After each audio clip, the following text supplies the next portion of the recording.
Hi, I'm Pam Karlan, the interim head of the Civil Rights Division at the U.S. Department of Justice, and I'm delighted to have this opportunity to join our partners at HUD in celebrating Fair Housing Month. This annual celebration provides us an opportunity to note the progress we've made since President Johnson signed the Fair Housing Act into law on April 11, 1968. It also gives us the chance to reflect on the persistent barriers to fair housing and to chart our course ahead.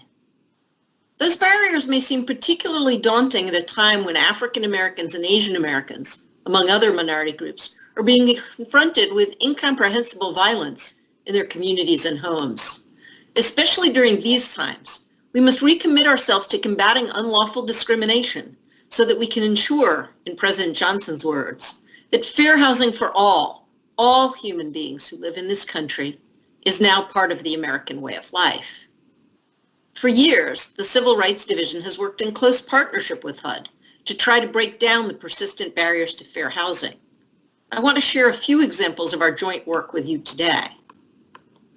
One notable example is our race and national origin discrimination case against the city of Hesperia, California, and the San Bernardino Sheriff's Department. Beginning in the 1990s, African American and Latino residents moved into Hesperia in increasing numbers. In 2015, to address what one city council member described as, in his words, a demographical problem, Hesperia adopted an ordinance that required rental property owners to incorporate what it called a crime-free lease addendum into all residential leases. This addendum required landlords to evict tenants if the sheriff's department notified them that a tenant, guest, or other person under the occupant's control engaged in even a single incident of criminal activity in or near the apartment. Although the ordinance purported to target criminal activity, the sheriff's department directed landlords to evict entire families, including children and domestic violence victims, based on mere allegations of criminal activity by a single tenant or guest. They didn't even require a conviction, indeed not even an arrest, to trigger the eviction. HUD investigated the city's adoption and enforcement of this ordinance and issued a charge, finding that African American and Latino renters were significantly more likely than other people to be evicted under the ordinance, and that evictions disproportionately occurred in predominantly minority parts of Hesperia. The Civil Rights Division then filed a lawsuit alleging that city officials enacted the ordinance with the intent to push African American and Latino renters out of the city. The complaint also alleges that the Sheriff's Department enforced the ordinance in a discriminatory manner, targeting African Americans and Latinos for eviction. We continue to litigate this matter to achieve justice for those discrimination victims. Another example is the lawsuit we filed late last year against a housing provider in Pearl, Mississippi, for steering individuals to different properties based on their race. In that case, which originated as a HUD complaint, the division alleges that a rental agent encouraged white testers to rent units in a predominantly white apartment complex while discouraging African American testers from doing the same. For example, the agent told an African American tester that if he placed her in the apartment complex, the other tenants would, in his words, have a heart attack and think that he had let the zoo out. This past year, the division in HUD also pursued discrimination claims against a housing authority in Lone Wolf, Oklahoma, again relying in part on testing evidence. Based on a HUD referral, the division filed suit alleging that the housing authority initially told the legal aid organization that an apartment was available for one of its clients, but then rejected the client's application and falsely claimed that no vacancies were available when the housing authority learned that the client and her daughter were Black. Testing by the legal aid organization also revealed differential treatment of similarly situated African American and white testers. That litigation is also ongoing. These cases help to show how testing has the power to root out discrimination that may be hard for individuals to detect alone. Recently, our Fair Housing Program developed evidence to support a complaint in the case United States against Village Reality of Staten Island, which we filed last fall and settled just a few days ago.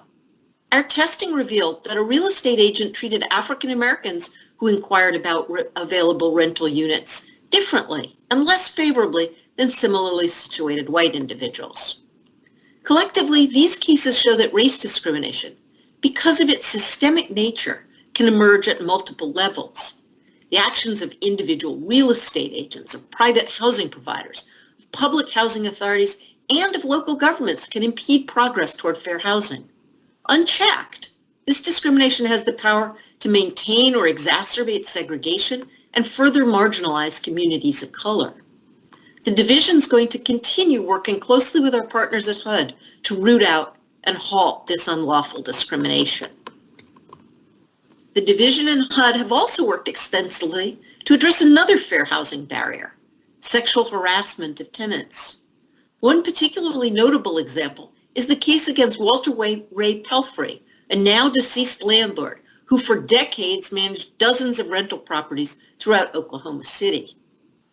HUD received complaints from former tenants and prospective tenants claiming that Pelfrey sexually harassed them. HUD resolved several of those complaints and referred others to the Civil Rights Division, where we then filed a lawsuit alleging that Pelfrey engaged in a pattern or practice of sexual harassment of several women. One example highlighted in our complaint was Pelfrey's targeting of a tenant who struggled with homelessness. Pelfrey demanded that this tenant engage in sexual acts repeatedly. She initially rebuffed his advances, but he began entering her home unannounced with his own key. When she fell behind in rent, he told her to put out. Because she felt as if she had no choice, she did. However, when she refused to continue engaging in sexual acts, he evicted her.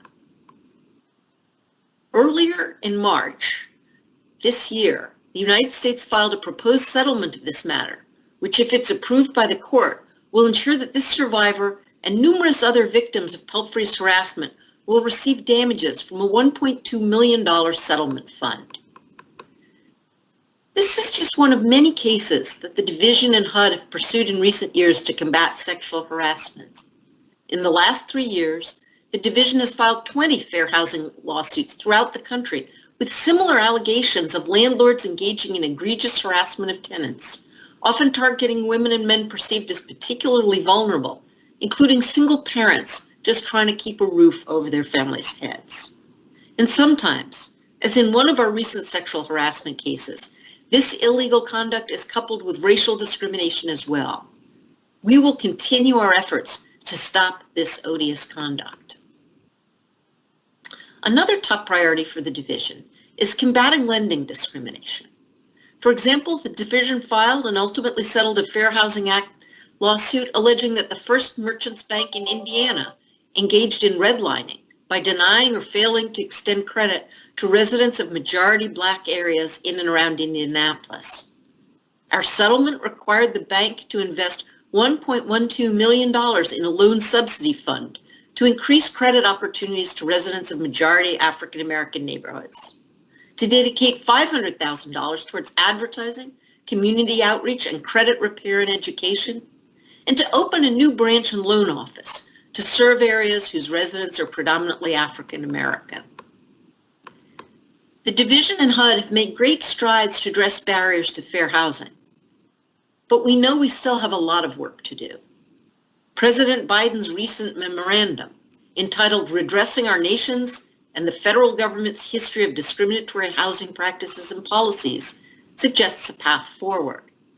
The memorandum acknowledges that all levels of government contributed to segregated neighborhoods and inhibited equal opportunity and the chance to build wealth for Black, Latino, Asian American and Pacific Islander, and Native American families, and for other underserved communities.